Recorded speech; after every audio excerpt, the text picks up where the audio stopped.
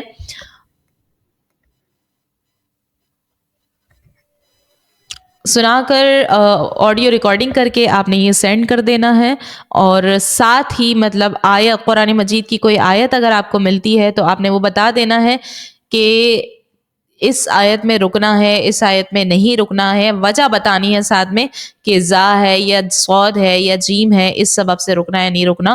وقف کی جو علامتیں بتائی گئی ہیں وہ آپ نے بتانا ہے، اور جو تینوں قاعدے آج سمجھائے گئے ہیں وہ بھی آپ تینوں قاعدے شارٹ کر کے آڈیو ریکارڈنگ میں بتا دیجیے گا. الحمد للہ آج تجوید کورس کی ہماری لاسٹ کلاس ہو چکی ہے. امید ہے کہ الحمد للہ ہم تجوید کو سیکھ چکے ہیں. امید ہے کہ آپ تمام اس کی خوب مشق بھی کر رہی ہوں گی اور قرآن مجید کو بہترین انداز میں اب انشاءاللہ پڑھ پائیں گی. دعاؤں میں یاد رکھیے گا. السلام علیکم ورحمۃ اللہ وبرکاتہ.